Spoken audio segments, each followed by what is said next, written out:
Mohon maaf, hari Senin lalu tidak jadi kuis gitu ya, karena saya ada keperluan keluarga yang mendadak gitu ya. Dan materi pun saya belum berhasil connect ke EduNext gitu ya. Nanti hari ini saya ke kampus, saya coba lagi gitu ya, komunikasi sama UKSI gitu. Nah, sebelum kita mulai materi pagi ini, kita isi dengan kita tonton YouTube dulu kali ya, tentang materi pekerjaan persiapan gitu ya. Kita klik.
Mohon maaf, Bu. Ya. Tapi untuk suaranya belum terdengar, Bu, di saya. Dan gambarnya putus-putus sekali.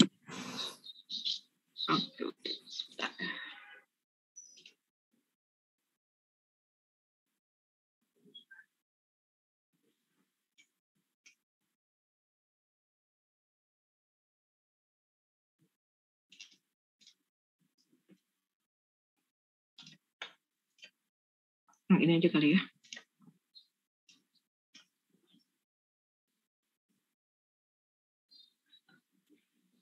Nah, ini 4D ya. Pemodelan 4 dimensi. Kalau sekarang kedengeran ya?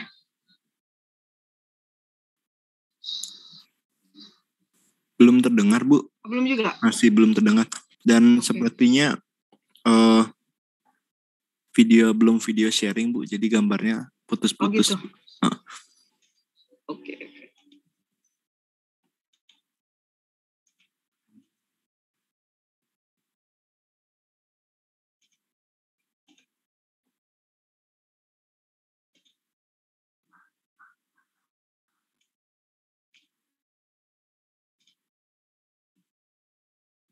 Sekarang terlihat nggak? Terlihat dan terdengar? Di saya belum terdengar, Bu, dan masih putus-putus. Putus ya. Oke.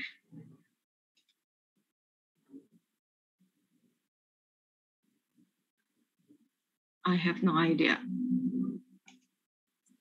Mungkin kalau teman-teman yang lain, apakah mengalami masalah yang sama?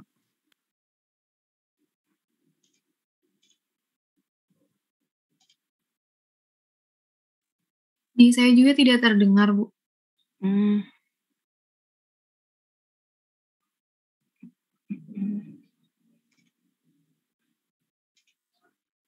Sekarang? Sudah terdengar, Bu. Apa? Terdengar, Bu. Terima kasih. Terdengar. Oke. Baik. Ya, ini bentar. Oke ya. Ini Armstrong House di London, ada pemodelan 4 dimensi ya. Sudah menggabungkan dengan penjadwalan.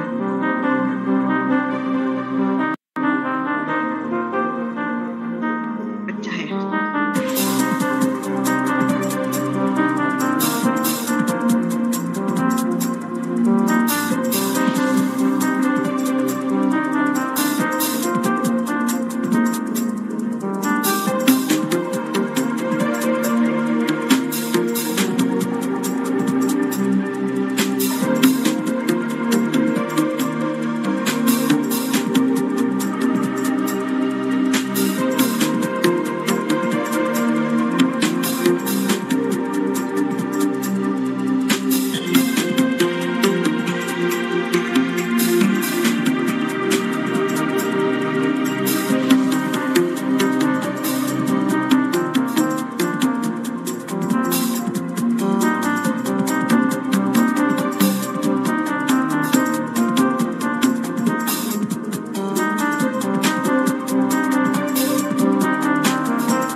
Oke.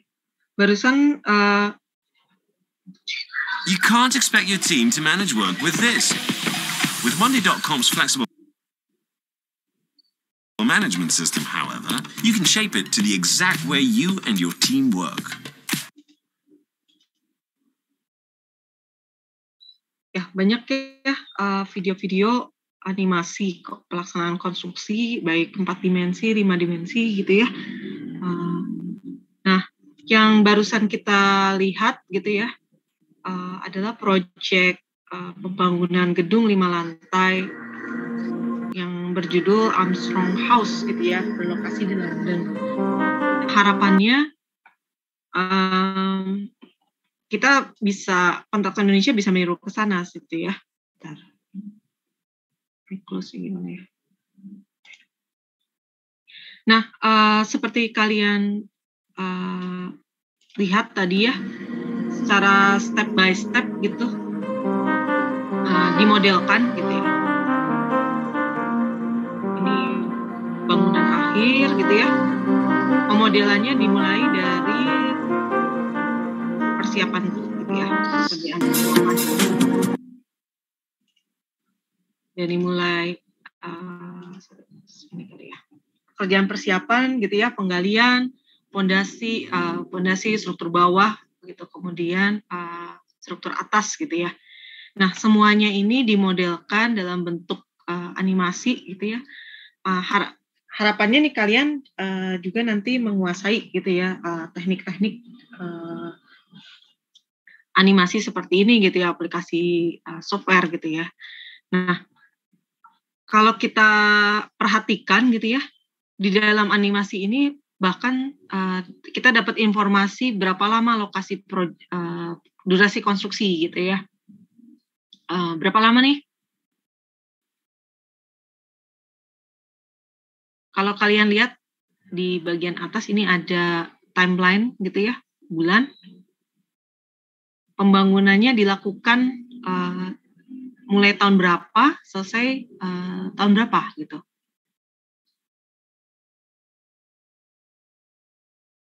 Halo? Mungkin hampir 2 tahun. 2000. Ya, silakan. Izin menjawab, Bu. Ya. Proyeknya dimulai tahun 2012, selesai 2014. Kalau berdasarkan bulannya, ini 2 tahun 2 bulan, Bu. 2 tahun 2 bulan ya, benar ya. Jadi dari sini kita dapat informasi itu gitu ya. Jadwal durasi konstruksi itu dilakukan selama 2 tahun 2 bulan, dimulai Februari 2012, selesai di April 2014. Ya.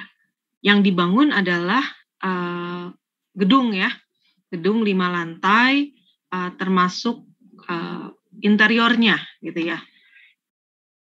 Di bangunan jadi dalam waktu 2 tahun 2 bulan di sini ya. Kalau Cina bisa lebih cepat ya, tapi kita mungkin ada hal, ya tergantung ya, ada hal-hal khusus gitu ya dengan metodenya precast ataupun cast in situ, itu akan mempengaruhi jadwal. Nah jadi yang namanya MS penjadwalan, MS project ini sudah embedded di sini gitu ya. Dan kalau kita klik-klik bulannya, kita juga sudah bisa dilakukan simulasi gitu. Seberapa apa yang dilakukan di bulan itu gitu. Kemudian metode konstruksinya pun terlihat, alat berat yang digunakan apa saja gitu ya.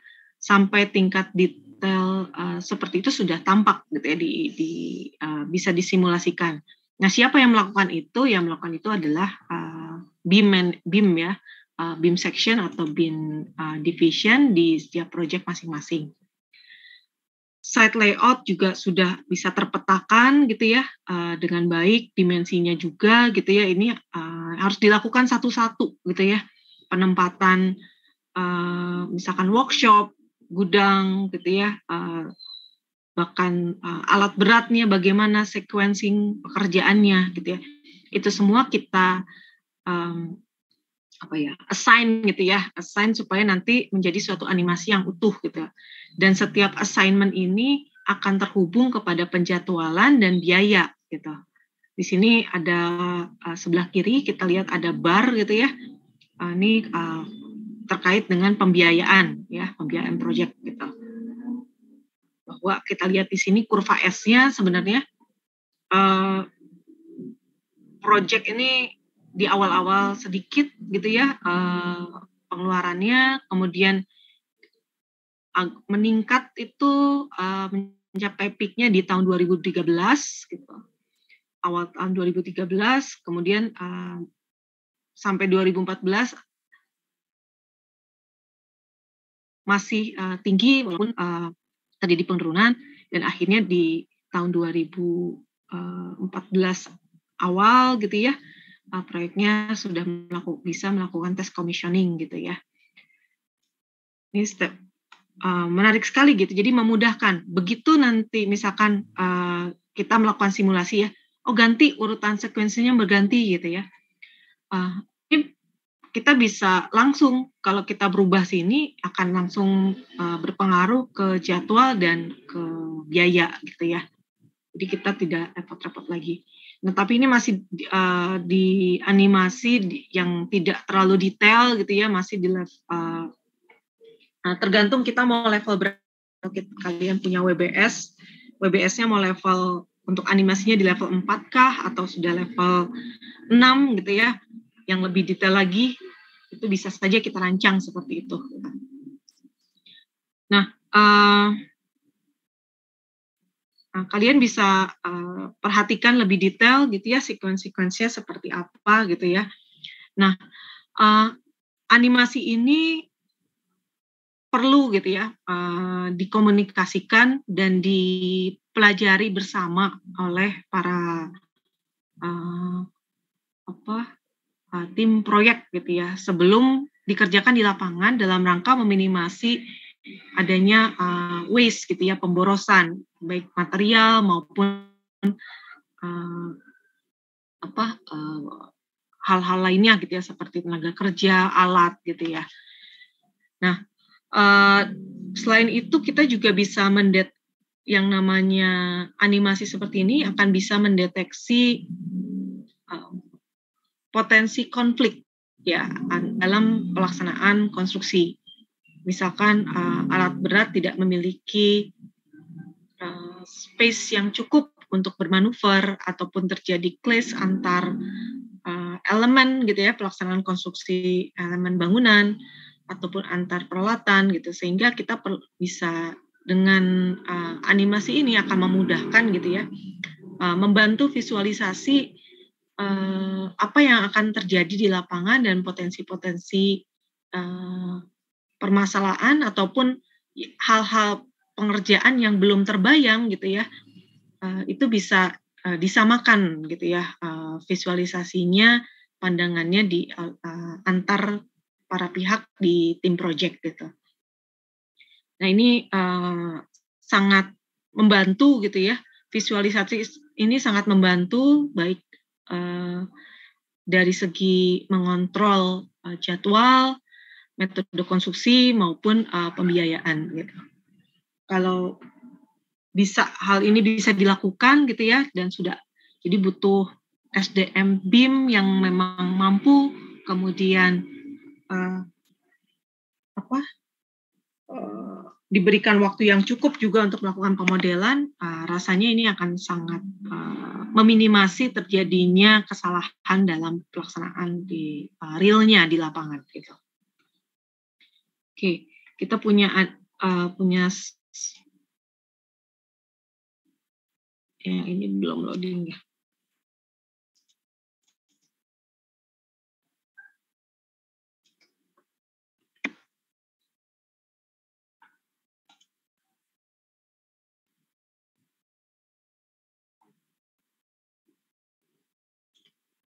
Ini ada beberapa alamat site gitu ya, yang bisa kalian cermati gitu ya, untuk membantu membantu kalian.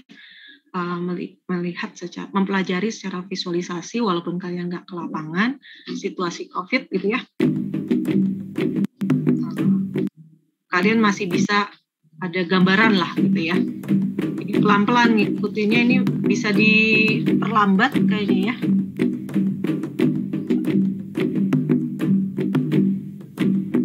Kecepatan pemutarannya mungkin bisa slow gitu ya.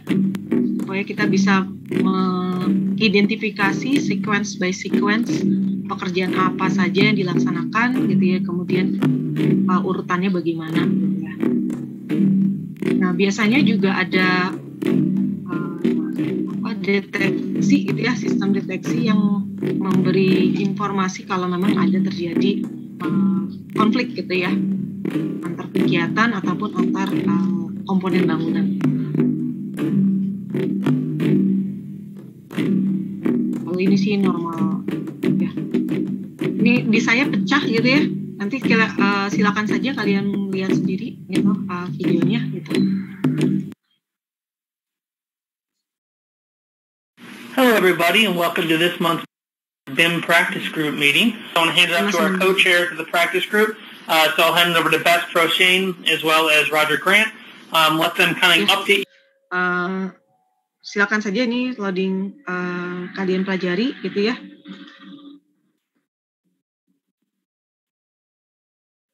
Ada website-website juga yang bisa menambah pengetahuan kalian, wawasan kalian bagaimana suatu project ini dikelola. Oke. Saya close aja lah.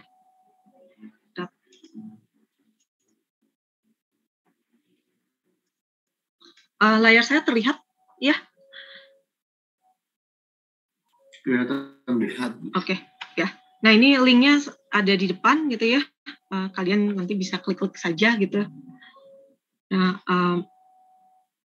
ini yang sederhana nih kayak SketchUp misalkan gitu ya, juga bisa membantu gitu ya.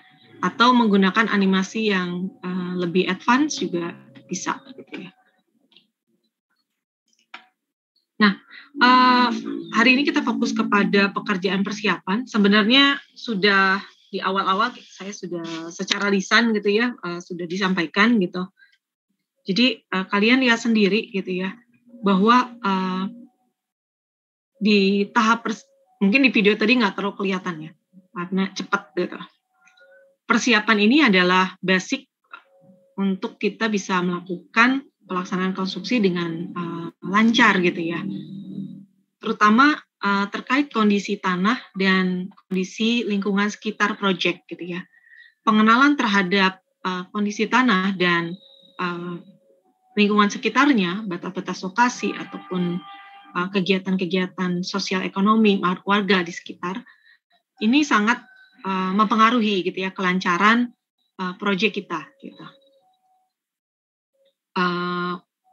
Visualisasi 3 dimensi dari proyek atau bangunan atau konstruksi yang akan kita bangun gitu ya, akan sangat membantu kita melihat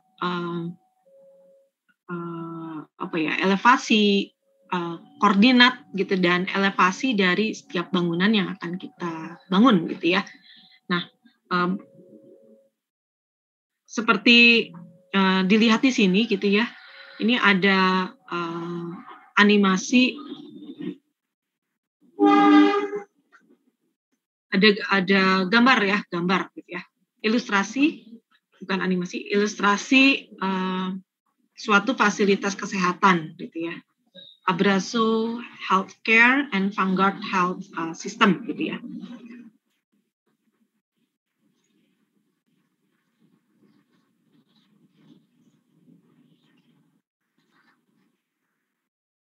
Sorry.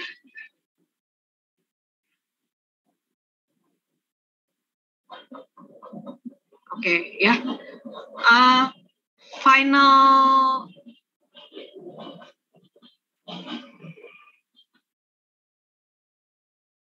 bangunan jadi gitu ya, final building akan dalam suatu kompleks fasilitas kesehatan ini akan seperti ini gitu ya, yang digambar paling kiri gitu ya. Ada beberapa bangunan gitu ya, baik yang berjarak ataupun menjadi satu kesatuan gitu ya, yang dapat kita lihat di sini. Kemudian ada lahan-lahan juga yang ada peruntukannya masing-masing, tidak dibangun tapi disiapkan gitu ya untuk parkir mungkin dan sebagainya, taman. Nah, kemudian dari segi sekuensinya, salah satu contoh diberikan di gambar yang sebelah kanan, yang kedua gitu ya, yang tengah. Ternyata dua gambar ini adalah gambar existing gitu ya, lokasi existing, di mana pada lokasi existing sudah terbangun beberapa bangunan, kompleks bangunan. Nah, pada bangunan existing akan dilakukan renovasi di bagian entrance depan gitu ya, untuk pintu, untuk resepsionis ya, untuk bagian depan dari pelayanan, fasilitas pelayanan. Nah, untuk proyek sendiri ternyata untuk di lokasi ini pintu masuknya juga ada beberapa, ada dua pintu masuk gitu ya. Ada primary construction entrance yang khusus untuk konstruksi gitu. Jadi pintu masuk untuk pelayanan tetap berjalan sepertinya gitu ya, dengan gambar ini. Fasilitas masih tetap berjalan walaupun konstruksi sedang berlangsung gitu. Nah, ini juga akan menambah kompleksitas pelaksanaan di lapangan gitu ya, di mana kita tetap harus melakukan pengamanan sehingga lingkungan sekitar tidak berbahaya untuk lingkungan sekitar. Nah, ini ada dua pintu masuk. Kebetulan di proyek ini direncanakan seperti itu oleh tim proyeknya. Ada pintu masuk utama, kemudian pintu masuk kedua gitu ya, secondary. Dan ada juga rute gitu ya, rute masuknya seperti apa. Untuk bangunan yang di tengah ini akan digunakan cafeteria, classroom, physicians lounge, and covered walkway to be demolished. Didemolish ya, dihancurkan, kemudian dibangun yang baru gitu ya. Jadi yang biru-biru ini bangunan baru nih, abu-abu. Ini ada sedikit kita lihat juga ada penempatan jobs kantor project gitu ya, kemudian gudang gitu ya. Nah, animasi seperti ini akan sangat membantu terutama untuk kita melihat kalau denah saja 2 dimensi ya kita dapat ya lokasi proyeknya seperti apa. Tapi dengan 3 dimensi kita dapat juga ketinggian bangunannya seperti apa dan bisa memperkirakan dengan VR, bahkan kita bisa memperkirakan pencahayaan, sirkulasi udara gitu ya. Itu bisa kita modelkan gitu ya, seberapa besar pengaruhnya. Jadi shadowing dari bangunan, kemudian kalau kita ada crane juga bagaimana crane ini beroperasi terhadap bangunan-bangunan existing gitu. Kemudian alat berat itu bisa dimodelkan gitu ya. Tentunya yang kalau untuk bisa melakukan pemodelan bukan dilakukan oleh BIM seorang saja yang fresh graduate ya. Fresh graduate memang hanya membuat animasinya, tapi konsep berpikirnya ada di tim leadernya gitu ya, ataupun di site engineer-nya gitu ya, yang mengetahui sequencing yang baik itu seperti apa. Dan keinginan mereka ini untuk mewujudkan seperti apa kita wujud lalu oleh BIM section akan mewujudkannya dalam bentuk animasi gitu ya.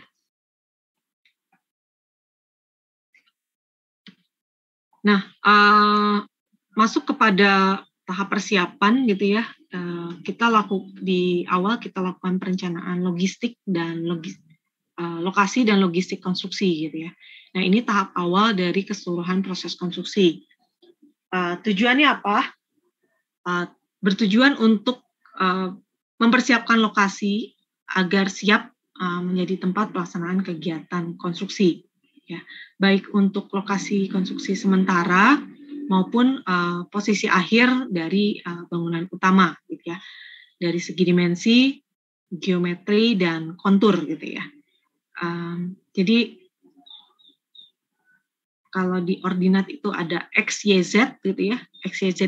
XY itu menggambarkan horizontal gitu ya, posisi posisi dan dimensi horizontal, sedangkan Z itu menggambarkan elevasinya, gitu ya. Nah, menuangkan apa yang ada di atas kertas 2 dimensi ataupun animasi 3 dimensi ke dalam situasi lokasi real, ya itu challenging gitu ya. Jadi kita perlu, makanya pertama kita lakukan pengukuran dulu gitu ya. X, Y, Z-nya ini perlu kita tahu dengan jelas dan pasti benar itu seperti apa. Pada bangunan-bangunan seperti konstruksi masjid gitu ya, misalkan memang sudah diatur bahwa masjid ini akan menghadap kiblat gitu ya, hal ini, masalah setting up ini akan menjadi sangat demanding gitu ya. Kemudian keselarasan antar di contoh konstruksi lain ya, keselarasan antar bangunan juga memerlukan yang namanya setting out gini ya, perencanaan lokasi gitu. Contoh boulevardnya ITB gitu ya, inginnya di center bangunannya ada di sisi kiri kanannya gitu ya, tegak lurus. Nah kalau kita nggak bisa melakukan setting out dengan baik, hasilnya bisa jadi nggak tegak lurus gitu ya. Yang ada sekarang pun Laptek ini sebenarnya karena waktu itu dibangun tahun ya 90-an gitu ya, sebenarnya titiknya itu sudah ada pergeseran gitu ya. Begitu satu bangunan bergeser untuk menjamin harmonisasi antar bangunan lain dalam suatu kompleks gitu, akhirnya ya digeser semua gitu ya. Hal itu karena salah menentukan titik gitu sebenarnya. Nah, tujuan lain dari perencanaan lokasi ini adalah memberi jaminan bahwa semua kebutuhan sumber daya itu tersedia di lokasi dalam jumlah yang cukup pada waktu yang telah ditetapkan sesuai penjadwalan sumber daya dan punya space-nya masing-masing. Kemudian memberikan jaminan keamanan dan keselamatan lokasi dan semua benda dan orang yang berada di lokasi dan sekitarnya. Ini 3 tujuan utama kita melakukan perencanaan lokasi konstruksi gitu ya. Jadi masalah safety gitu ya, dan security. Kalau safety ini keselamatan proyek dan lingkup warga sekitar gitu ya. Kalau keamanan ini masalah kriminal gitu ya, kriminalitas, pencurian gitu ya. Hal itu juga perlu kita secure gitu ya. Nah, yang kedua sih lebih terkait dengan logistiknya gitu ya.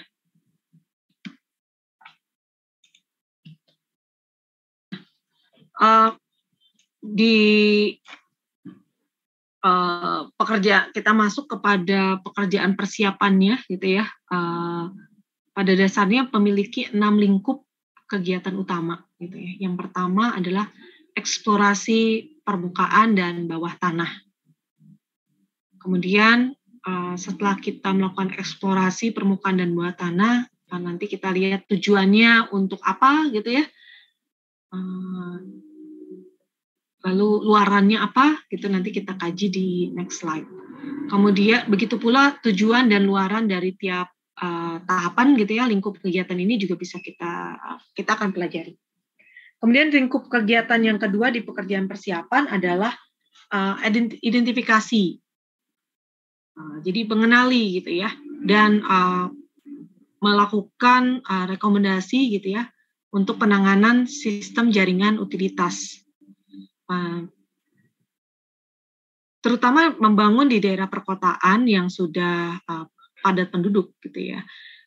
Memang sudah terbangun sistem jaringan utilitasnya sendiri gitu ya, untuk listrik, air, telepon, gas, misalkan tiang listrik ataupun apa lagi ya, kabel-kabel optik gitu ya, lalu pipa air minum, gitu, air bersih, PDAM, pipa gas gitu ya.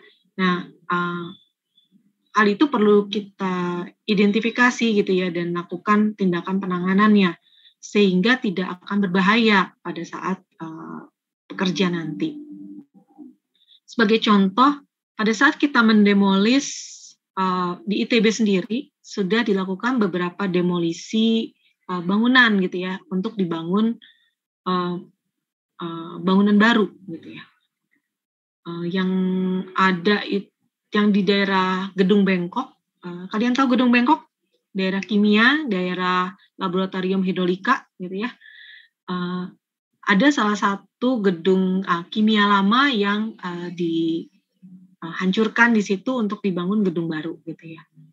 Nah, gedung kimia lama ini yang namanya kita tahu gitu ya, yang namanya kegiatan kimia itu pasti ada laboratorium eksperimen gitu ya, yang mana ada pipa-pipa gas, air bersih gitu ya, air kotor gitu ya. Nah, itu semua perlu diidentifikasi jaringannya dan kita matikan ya.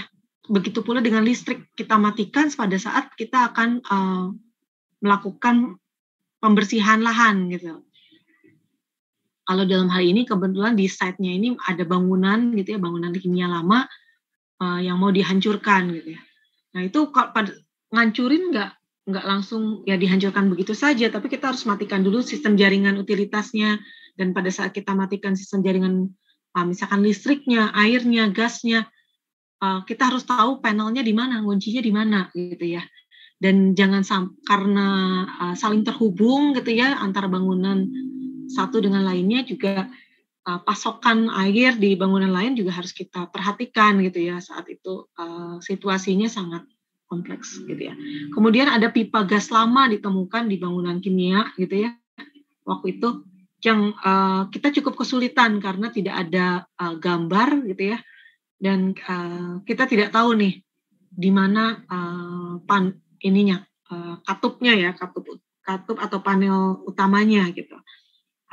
Khawatirnya begitu kita hancurkan, kena gasnya ternyata beracun dan bisa berbahaya gitu ya, ataupun bisa menyebabkan percikan api gitu ya. Nah, ini lebih disaster gitu, another disaster gitu ya, yang kita tidak ingin itu terjadi. Oleh karena itu identifikasi dan penanganan sistem jaringan utilitas itu menjadi penting gitu. Kemudian yang ketiga adalah demolisi gitu ya. Kemudian yang keempat pembersihan lahan. Kelima, setelah lahannya bersih, matang, belum matang sih, kita lakukan pengukuran dulu, pematokan, baru kita matangkan gitu ya. Matangkannya itu dengan melakukan grading atau perataan permukaan tanah dan grading sesuai elevasi bangunan yang akan dibangun gitu ya. Pekerjaan tanah dan drainase sementara juga dilakukan di tahap awal. Jadi ada 6 lingkup kegiatan ini, gitu ya. Nah, kita masuk kepada lingkup pekerjaan kegiatan yang pertama, ya, itu eksplorasi kondisi permukaan dan di bawah tanah. Tujuannya dari kegiatan eksplorasi ini adalah yang pertama mendapatkan atau melakukan identifikasi visual gitu ya, dan kuantifikasi gitu ya, volume atau jumlah berbagai objek atau penghalang yang kemungkinan mempengaruhi gitu, dan atau mengganggu pelaksanaan proses konstruksi. Seperti apa? Itu misalkan seperti bangunan lama gitu ya, pagar, paving gitu ya, untuk parkir ataupun untuk jalan, assisting, tanaman, pohon, ya, dan tiang dan lain sebagainya. Kemudian kita objek penghalang lain yang mungkin kita temukan adalah seperti saluran pembuangan bawah tanah gitu ya, basement, septic tank, sumur, terowongan. Dan fasilitas pasokan sumber daya, air bersih, listrik, serta sistem pembuangan limbah cair dan padat yang ada di sekitar lokasi, yang mungkin juga sebenarnya bisa kita manfaatkan gitu ya. Kita dalam arti ini misalkan kita jadi tim proyek gitu ya, dimanfaatkan sama kegiatan konstruksi. Nah, di eksplorasi ini kita identifikasi dulu gitu ya, kita buat listnya. Gitu. Begitu pula jumlahnya. Nah, bahkan jika bisa gitu ya, akan lebih baik kalau dibuat dalam bentuk peta, gitu. Sehingga positioningnya juga jelas. Dan nanti kita bisa juga memperkirakan sequencing-nya, gitu. Bagaimana kita akan mulai mengerjakannya, gitu ya. Nah, yang kedua adalah mendapatkan gambaran yang lebih lengkap dan objektif tentang kondisi lapangan yang akan digunakan sebagai dasar perencanaan lokasi kerja. Nah, jadi untuk site planning gitu ya, kita menetapkan site plan dari proyek kita akan seperti apa. Gitu. Kita punya kebutuhan penempatan peralatan, kantor, workshop, gudang, sumber air, dan lain sebagainya gitu ya, pintu masuk gitu. Nah ini kalau kita punya gambaran, kita tahu lokasinya dengan baik, kita bisa lebih melakukan optimalisasi atau efisiensi gitu ya. Nah, luaran teridentifikasi ini, luarannya adalah 3 hal gitu ya. Identifikasi posisi tadi ya, posisi objek terhadap tapak bangunan, jenis dan materi bahan dari objek, komponen bagian sistem atau benda tunggal. Kemudian posisi bangunan atau sistem pasokan sumber daya, utilitas air bersih, listrik, dan sebagainya yang dapat dimanfaatkan dalam kegiatan konstruksi. Begitu pula kuantifikasi, ini ada dimensi. Dimensi ini ada panjangnya, ada lebarnya, ada tingginya, dan ada kedalamannya. Kemudian ada geometrinya, dan estimasi beratnya juga gitu ya, diperlukan. Terutama kalau benda-benda yang ukurannya besar, kemudian berat gitu ya, dan sehingga untuk pemindahannya kita memerlukan alat bantu, alat berat gitu ya, misalkan crane. Nah, crane-nya atau hanya butuh eskavator juga masih bisa gitu ya, yang sehingga multifungsi. Nah, itu informasi-informasi pada yang dilakukan atau diperoleh dari kegiatan eksplorasi ini akan sangat membantu gitu ya. Kemudian juga diidentifikasi rekomendasi apa yang harus dilakukan terhadap objek atau yang mengganggu ini gitu ya. Apakah dibuang atau dipindahkan sementara gitu ya. Karena kalau proyek itu nanti pasti ada semen yang membuat panas, misalkan kalau tumbuhan nanti pasti dikembalikan lagi, ya kita pindahkan dulu gitu ya. Kemudian kita rekomendasinya observasi langsung di lapangan akan juga akan membantu gitu ya, kita melakukan tindak-tindakan lain yang diperlukan gitu. Dokumen resmi seperti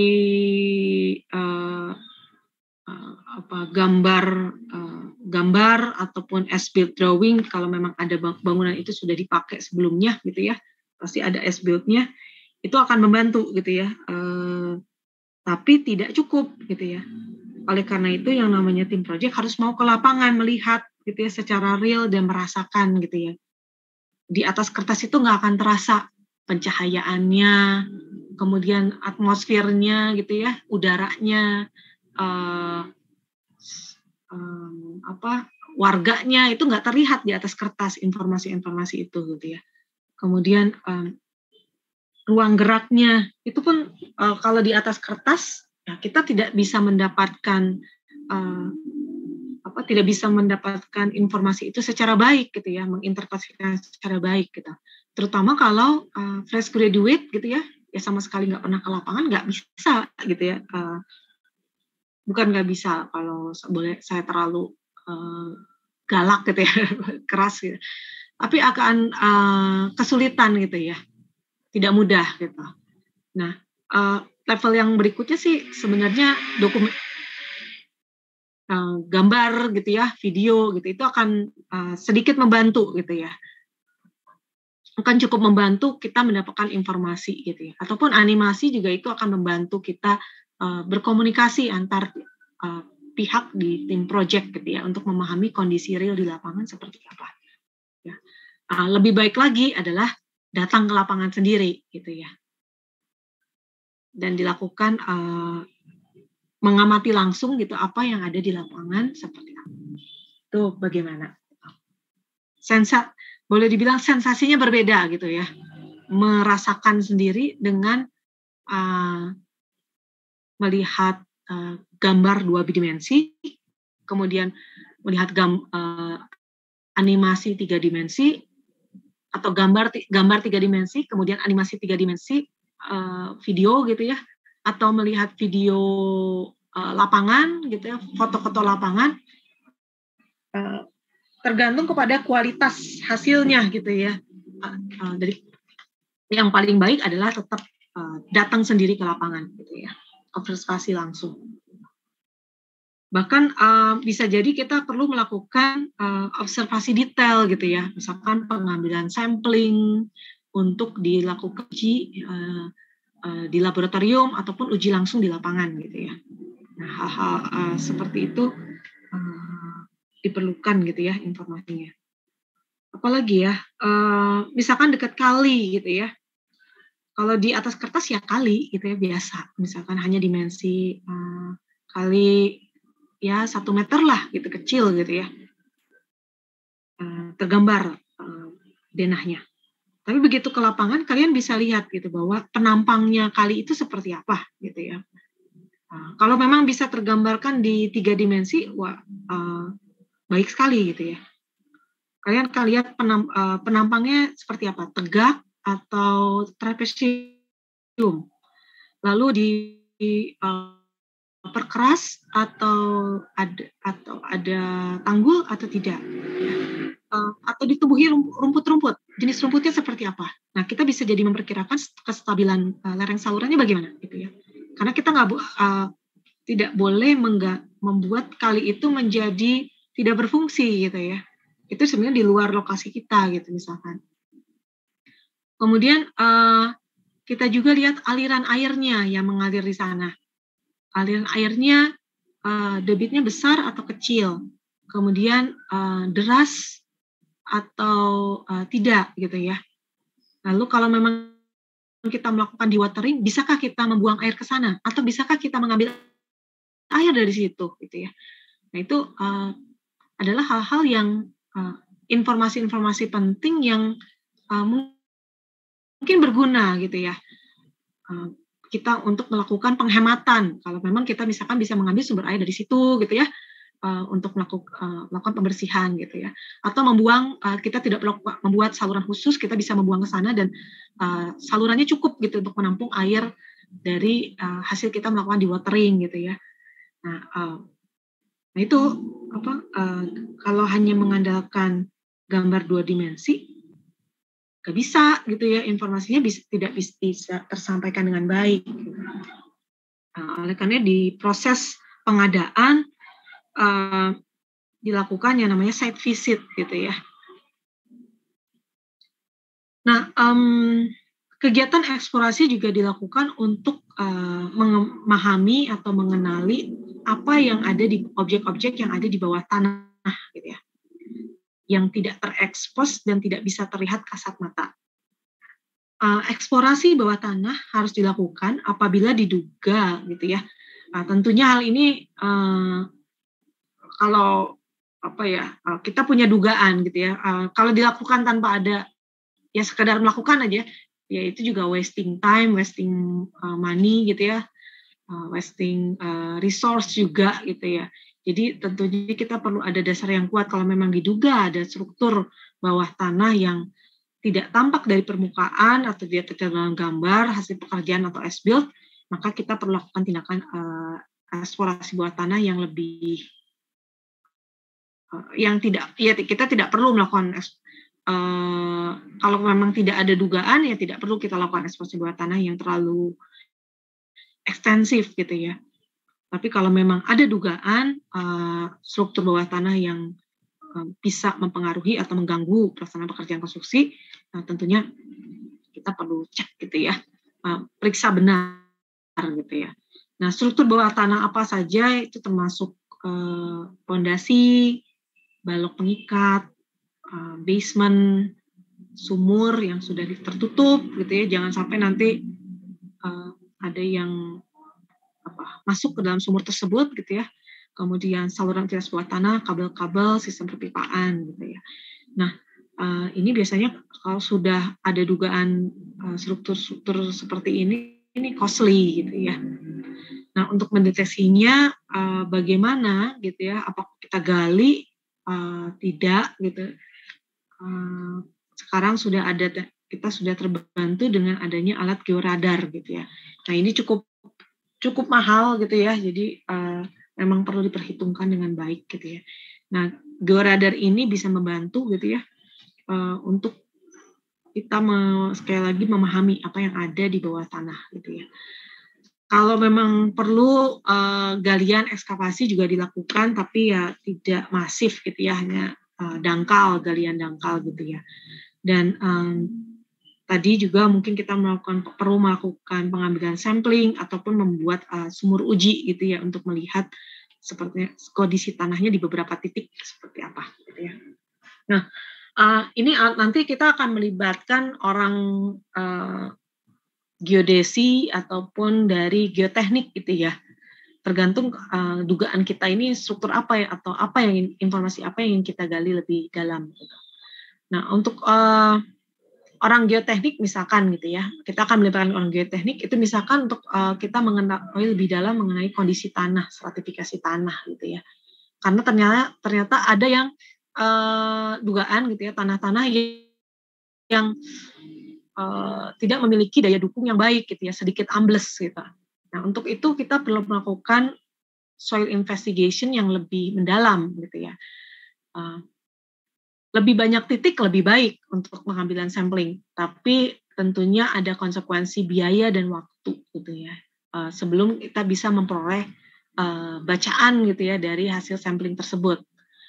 Nah, oleh karena itu tentunya perlu direncanakan secara cermat gitu ya. Berapa titik nih, dan titik yang kita ambil lokasinya di mana itu cukuplah mewakili untuk untuk tim project bisa menginterpretasi gitu ya, menerjemahkan seperti apa kondisi lapangan gitu ya, secara lebih baik gitu ya, walaupun tidak persis sama gitu ya. Jadi nggak, yang namanya civil engineering gitu ya, ya tentunya kita sebenarnya melakukan asumsi gitu ya sebelum kita mengerjakan sesuatu di lapangan gitu ya, terkait dengan yang mana yang bisa mempengaruhi masalah safety gitu ya, logistik, ataupun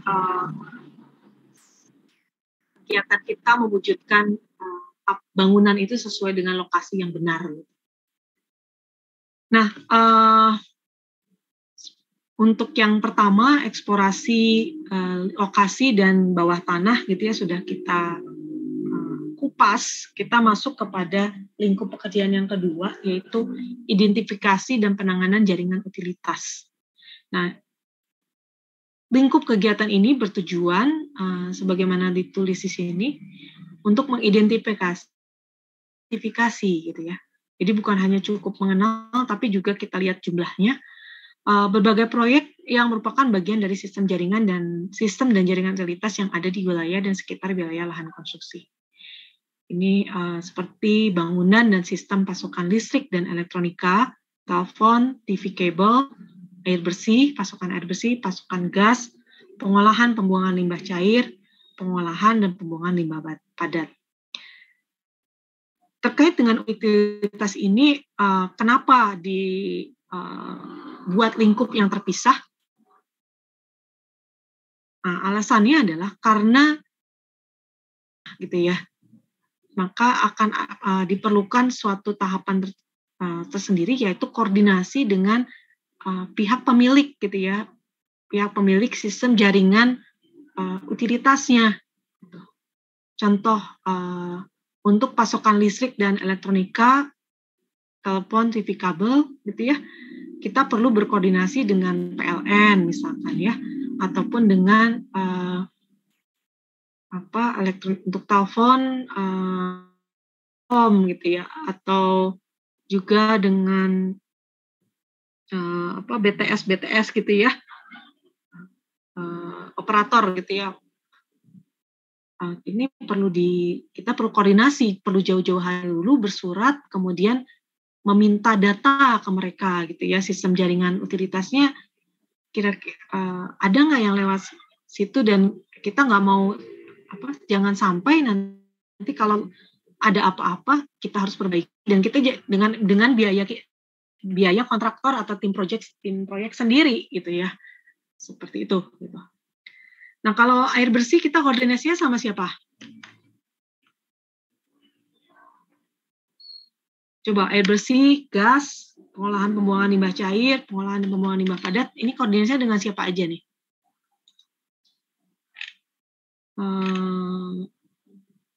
Siapa? Delvin.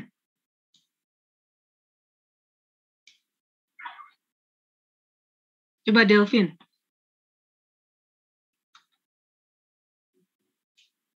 Selamat pagi, Delvin. Are you with us? Halo Bu, apakah masuk suaranya? Iya. Maaf, sebelumnya nggak bisa on cam. Laptopnya, kameranya rusak. Oh iya, oke. Mungkin tadi boleh diulang dulu pertanyaannya Bu. Tadi agak putus-putus. Untuk bangunan dan sistem pasokan air bersih, gas, pengolahan pembuangan limbah cair dan limbah padat, tim proyek perlu berkoordinasi dengan siapa saja ya? Biasanya kayak dengan itu nggak pihak-pihak yang kayak kalau pasokan air bersihnya sama kayak dengan PDAM-nya. Kalau gas kan sekarang juga udah ada kayak pipa gasnya itu kayak gas, mungkin ada. Kalau gas ke siapa? Saya kurang tahu nama perusahaannya, kayaknya mungkin ada. Soalnya sekarang kan gas sudah ada yang lewat pipa gitu kan. Mungkin ada pemasoknya gitu. Dari kayak PDAM-nya tapi buat gas tuh. Oke. Kalau buat yang pakai pipa ya. Kalau limbah kayaknya itu. Kalau di daerah Delvin di mana nih posisi? Saya di Bandung. Oh, Bandung. Bandung ada nggak pipa jaringan gas? Kalau itu kan soalnya sekarang kan ngekos. Kalau daerah asal saya biasanya baru dibikin gitu Bu, yang pipa gas. Mau di mana daerah asal? Pekanbaru. Baru lagi dibangun gitu. Pekanbaru? Iya. Pekanbaru ada tuh jaringan ada, tapi belum siap Bu. Baru di kapal ya? Proses. Perusahaannya nggak tahu? Kurang tahu sih. Soalnya sekarang kayak gas LPG dan sebagainya gitu. Oke. Pekanbaru tuh banyak pabrik tuh, biasanya memang kalau daerah industri gitu ya, atau eksplorasi itu biasanya punya sistem jaringan gas sendiri. Oke, yang dua lagi sama mana? Koordinasinya dengan siapa? Tim proyek perlu koordinasi dengan siapa? Devlin. Kalau limbah sama kayaknya saya kurang tahu ya kalau yang cair. Kalau yang padat kayaknya bukan kayak itu bukan Bu, kayak ke TPA untuk pembuangan sampah gitu. Kalau limbah cair? Kalau limbah cair kayaknya ke perpipaan juga, tapi saya kurang tahu nama perusahaan. Oke. Phone a friend, coba ajak temennya untuk diskusi.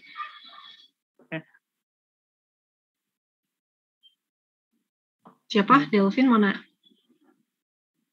Mau kolaborasi dengan siapa nih?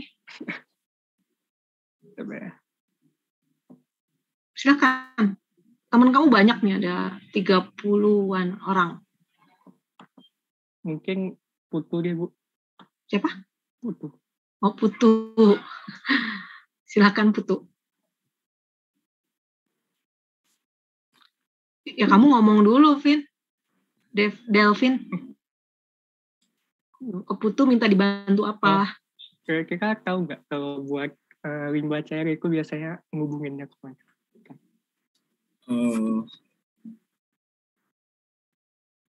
Kalau saya kepikirannya ke ini Bu, kementerian atau apa ya yang nanganin lingkungan hidup itu Bu. Lingkungan, jadi supaya limbahnya tidak mencemari lingkungan. Saya lupa apa ya namanya. Harus oke, bisa ya di level kementerian gitu ya. Iya. Oke. Yang punya petanya di mana ya?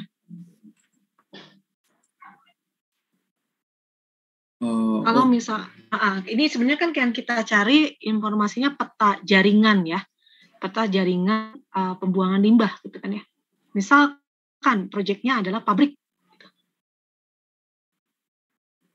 Kita mau bangun sesuatu di area yang bekas pabrik. Pasti ada ya. Kira-kira ada. Delvin menghilang aja. Iya Bu, takutnya soalnya bocor kalau on mic terus. Oh gitu, kamu sepi kan? Rame. Saya aja rame kereta dan ini buka-buka aja. Oke, gimana silakan. Nah misalnya nih ya, proyeknya situasinya seperti tadi gitu. Gimana coba? Kira-kira koordinasinya sama siapa ya? Atau mungkin koordinasi dengan PUPR kali ya Bu ya? Oke. Oke, itu. Ada lagi? Oh ya Bu, sama yang tadi tentang limbah cair. Iya. Dengan BLH Bu, Badan Lingkungan Hidup. Bisa ya. Ya. Jadi oke, terima kasih Delvin dan Putu ya. Kolaborasi yang bagus. Mantap. Nah, jadi tidak mudah juga ya mengidentifikasi, kita harus koordinasi dengan siapa gitu ya. Siapa yang punya peta sistem jaring.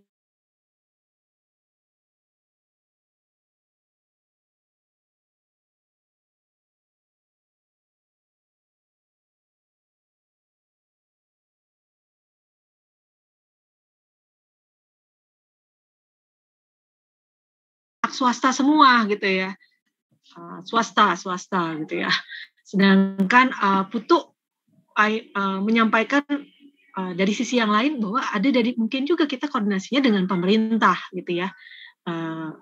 Putu berpikir berpandangan kita perlu koordinasi dengan di level kementerian, pemerintahnya itu di level kementerian ataupun di level balai gitu ya, badan gitu.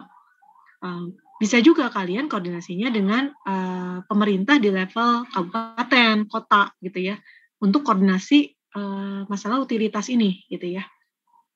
Jadi misalkan PUPR di Pemkot gitu ya, PUPR di kalau kebetulan memang punya, kita harus tahu ini punyanya siapa sih gitu ya, punyanya provinsi, punyanya Pemkot atau punyanya pusat gitu ya. Kalau pusat ya kementerian, kalau provinsi ya ke Pemprov, kalau ya kota kabupaten ya ke Pemkot, Pemkap gitu ya. Atau koordinasinya juga dengan perusahaan swasta gitu ya, ataupun pemilik sebelumnya gitu ya, developer. Nah, kalian bisa gitu ya, kita yang namanya tim project nanti perlu koordinasi gitu dengan banyak hal sebelum bisa masuk ke lapangan dan site-nya ini aman gitu. Kalau tiba-tiba kita gali, kemudian istilahnya ada pipa, kemudian kita gali dengan asal, itu bisa menimbulkan ada ledakan gitu ya. Apalagi kalau penggalian ke benda keras seperti itu, biasanya ada percikan gitu ya. Nah ini meledak. Contoh yang terjadi di daerah untuk proyek KCIC baru berapa ya? 2 tahun lalu ya. 2 tahun lalu ada ledakan di daerah proyek KCIC, di mana penggalian untuk fondasi itu mengenai pipa gas gitu. Pipa gas itu sendiri sebenarnya pipa gas lama yang sudah tidak terpakai gitu ya, tapi masih menyimpan sisa-sisa residu gas gitu. Nah itu ada ledakan, untungnya jauh dari tempat, agak jauh dari warga gitu ya. Jadi tapi waktu itu ada korban jiwa ya dari pekerja gitu. Nah, hal itu menandakan adanya kelemahan pada saat identifikasi utilitas gitu ya di lapangan. Nah, jadi kalau kita resume gitu ya, di luaran apa dari lingkup kegiatan ini, yang pertama kita dapat posisi objek terhadap tapak bangunan di atas tanah, di udara, atau di bawah tanah, jenis dan materi bahan dari objek, dia baja, beton, kayu, plastik, aluminium, dan sebagainya. Kemudian komponen bagian sistem atau bangunan tunggal, gitu ya. Kalau kita matikan pasokan air ke sini, gitu ya, di area kita, bangunan yang akan kita di area lokasi proyek, apakah akan mempengaruhi bangunan pasokan utilitas ke area sekitarnya, gitu ya. Ini perlu dipikirkan juga. Kita identifikasi, gitu ya. Lalu itemnya sudah teridentifikasi, lebih lanjut kita juga identifikasi dimensinya, gitu ya. Panjang, lebar, tinggi, kedalaman, geometri dan estimasi berat. Lalu juga di tabel kita di inspektor, gitu ya, inspektor lapangan memberikan rekomendasi apakah item objek tersebut dipindahkan sementara atau dibuang, atau kita memang harus dijamin keberlangsungan pasokannya. Lalu biaya siapa di sini, gitu ya, atau perlu koordinasi dengan yang lain. Nah, itu semua diidentifikasi, gitu ya. Nah, nama kegiatan, dua kegiatan ini namanya MC0, gitu ya, dituangkan dalam berita acara MC0. Nanti sesudah bangunan jadi, harus kita kembalikan seperti semula. Kalau memang akan terganggu selama proyek konstruksi, di akhir proyek harus dikembalikan seperti semula. Ataupun dengan MC0 ini kita jadi tahu, gitu ya, misalkan ada bangunan sekitar penduduk juga kita foto, gitu ya, dan kita misalkan ada tiang pancang, gitu ya, terus nanti tiba-tiba di tengah jalan ada komplain, gitu ya, bahwa bangunan saya retak nih, gitu. Nah, kita bisa lihat data rumah yang komplain tadi, gitu, apa benar taunya retaknya sebenarnya udah dari dulu, bukan karena proyek, gitu ya. Nah, itu jadi sangat penting ya. Utilitas pun seperti itu. Taunya nanti utilitasnya juga sudah dari sebelum proyek ini, gitu ya, udah rusak, gitu ya. Tapi karena ada kesempatan nih, ada proyek, dia komplain ke proyek, gitu ya, ke tim proyek. Dan kalau tim proyek tidak mempersiapkan diri dalam mengenali kondisi lapangan, tim proyek bisa gigit jari, gitu ya, rugi di sana. Lalu ini masih juga jaringan utilitas umumnya berada di jaringan utilitas, kalau di Indonesia umumnya berada di udara, gitu ya, kabel, tiang listrik, tapi kalau di luar negeri sebagian besar di bawah tanah, gitu ya, semuanya. Ya memang akan menyulitkan untuk identifikasi, tapi hal itu diantisipasi dengan gambar, gitu ya, dokumentasi gambar sistem jaringan yang baik. Nah, kalau Indonesia, kalau bawah tanah repot, gitu ya, untuk tahunya kita harus gali dulu, gitu. Gambarnya aja udah kemana, gitu. Penyimpanannya kurang baik, gitu. Jadi akan challenging sekali. Ini bisa lihat ternyata tumpang tindih ya. Ini yang abu-abu nggak tahu apa, yang hijau juga apa, gitu ya, hijau polos, hijau berderat, kemudian biru, merah, kemudian ada lagi, gitu ya, dan semuanya nempel, gitu. Bayangkan kalau listrik dan yang satu listrik, yang satu air, wah, koslet deh, parah, gitu. Nah, untuk kertas nggak akan seperti ini kelihatannya, rapih, gitu ya. Bahkan kita harus satu-satu kan terpisah, ya. Dan bisa jadi pemasangan di lapangan nggak persis sama apa yang ada di atas kertas. Dan juga tantangannya adalah kita nggak bisa superimpose, gitu ya, isolasi, karena skalanya beda kadang-kadang, gitu ya. Software-nya juga beda, titiknya beda, gitu. Nah, itu kendalanya untuk koordinasi di proyek-proyek di Indonesia. Yang bisa jadi lebih lama. Akhirnya kalau orang kita ya nekat, gitu ya. Nah, tim proyek Indonesia lebih nekat, gitu ya, lebih sableng, gitu ya.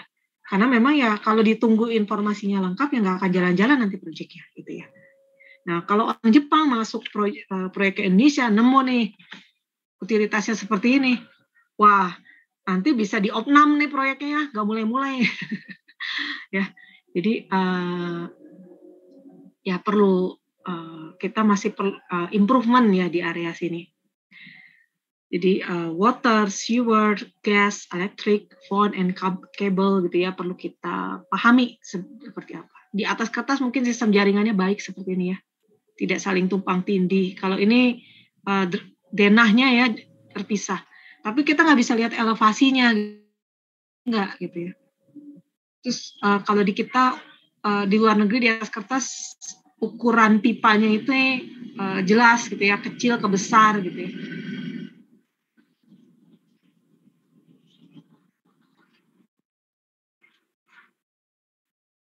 Berbeda dengan di Indonesia gitu ya, suka-suka saja gitu ya.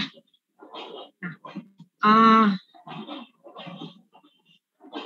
tapi setidaknya secara untuk saat ini kalau di Project Real gitu ya, lah gambar as-built drawing untuk jaringan pipa gitu ya, jaringan utilitas gitu. Ya pegangannya itu gitu. Cuma tidak kualitas informasinya ya tidak 100% benar gitu ya. Kalau ingin 100% benar ya harus cek di lapangan. Nah, cek di lapangan itu costly gitu ya, dan makan waktu, timely juga, time consuming juga gitu ya. Jadi perlu diperhitungkan dengan baik gitu ya. Yang namanya tim project adalah harus sebisa mungkin orang-orang yang berhasil itu biasanya yang risk taker gitu ya, yang berani mengambil resiko gitu ya dengan informasi yang terbatas. Nah, patok-patok penanda juga bisa membantu gitu ya untuk kita mengetahui jaringan utilitas yang terkubur di bawah tanah. Masalahnya nggak terekspos gitu ya, kalau ini yang akan menyulitkan kita mengetahuinya. Gitu. Rasanya sih baik-baik saja gitu ya. Nah itu kalau memang seperti itu tuh hati-hati ya. Tapi jangan juga terlalu khawatir gitu ya, terlalu ketakutan gitu. Wajar-wajar saja gitu ya. Dan informasi mouth to mouth dari warga itu coba didengarkan, kemudian kita pilih, kita filter mana yang memang benar gitu ya, dari warga ataupun dari dinas gitu ya. Masing-masing juga punya kepentingan, juga hati-hati mengambil informasi tersebut gitu. Nah, lingkup kegiatan yang ketiga di tahap persiapan adalah pembongkaran dan penghancuran atau demolisi gitu ya. Seperti nama judulnya, lingkup ini adalah bertujuan untuk menghilangkan dan membersihkan objek gitu. Misalkan bangunan gedung yang ada untuk itu kita demolis gitu ya, untuk memperoleh lahan yang siap dibangun. Tujuan lainnya adalah untuk memindahkan atau menyingkirkan struktur atau objek yang bisa membahayakan proses pelaksanaan konstruksi. Jadi misalkan ada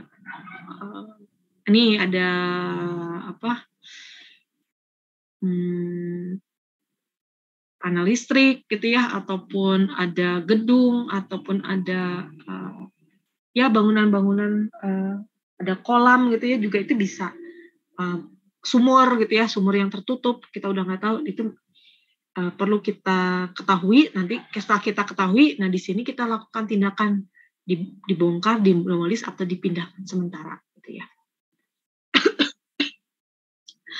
Prosesnya sendiri seperti dilakukan dengan demolisi atau menghancurkan,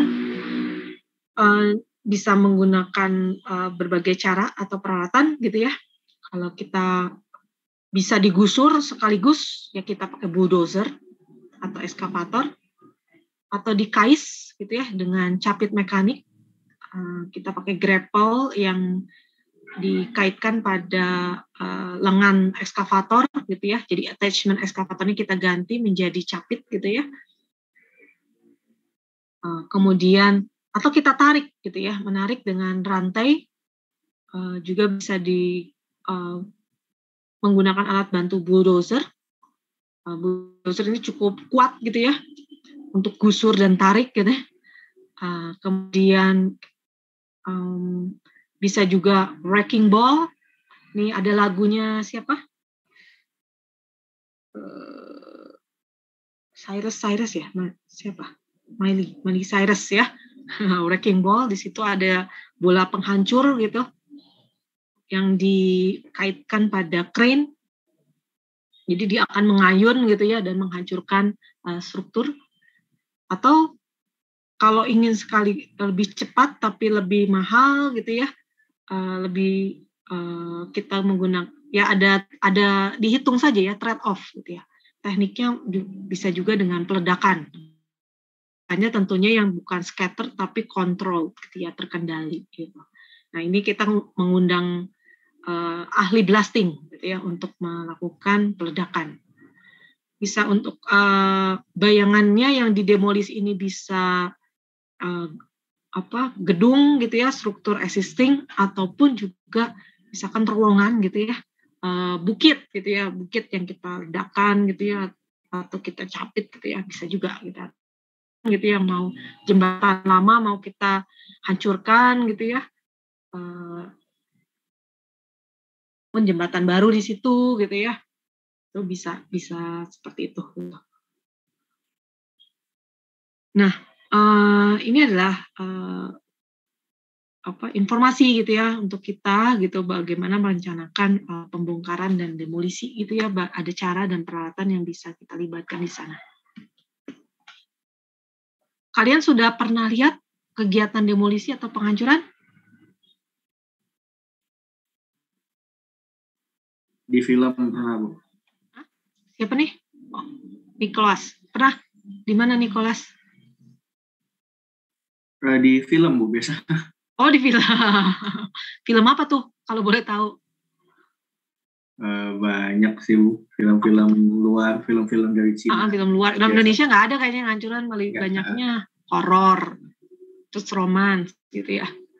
Apa film luarnya apa nih? Yang lupa Ibu judulnya. Tapi ada ini. Apa tuh? Bikin apa, ngancurin apa? Kasusnya apa? Kalau nggak lupa judul ya. Sekolah tua gitu sih seingat saya waktu itu. Oh, menghancurkan sekolah. Ya. Nah, rencananya mau bikin sekolah mana? Ya, jadi kayak gedungnya udah fragile gitu. Oke, terus? Dan berhantu kayaknya seingat saya. Seingat saya gitu. Luas atau sempit? Lumayan kayak 3 lantai 4 lantai gitu. Bukan sekolah. Film Jepang apa film? Ya, film dari Cina gitu kayaknya. Oh, Cina. Ya. Terus daerah padat penduduk atau daerah seperti apa? Nggak kebayang sih, Bu. Filmnya nggak menjelaskan. Oke, terus bagaimana cara menghancurkannya? Ada wrecking ball, Bu, yang paling pakai wrecking ball. Iya. Oke. Ya. Sebenarnya ada film, ya itu salah satu ya. Ada film apa ya? Film romans sih kayaknya. Notting Hill. Di Notting Hill itu ada Julia Roberts ya. Notting Hill atau Two Weeks Note apa ya? Saya penggemarnya Julia Roberts nih, artis lama ya. Jadi ada developer yang mau mendemolis suatu shopping arcade lama gitu ya. Jadi area kompleks pertokoan lama gitu ya untuk dibangun mall baru. Nah, kemudian ada protes warga di situ ya. Nah, salah satunya aktivisnya itu tadi Julia Roberts itu ya. Nah, dia menolak gitu ya. Sudah datang tuh yang namanya eskavator gitu ya. Tapi waktu itu nggak pakai ada gitu ya, crane udah datang, jadi kita bisa di situ saya dapat informasi, ternyata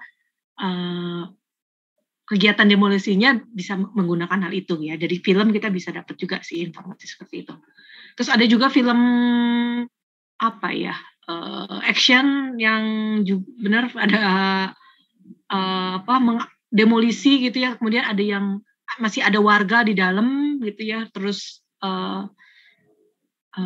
proses penyelamatan gitu ya. Padahal kegiatan demolisi sudah mau blasting mau dilakukan gitu ya. Jadi tinggal tekan bom gitu ya, alat peledak. Tapi ternyata masih ada orang di situ yang terjebak di sana dan ada filmnya cerita tentang penyelamatan. Nah itu dari situ, tapi kita lihat demolisinya melakukan blasting gitu ya. Jadi kalian banyak sih ya, nggak perlu khusus video konstruksi gitu ya, tapi di film-film juga seperti yang Nick lakukan gitu ya. Saya juga nonton sebagian juga bisa menemukan gitu ya contoh-contoh. Oke.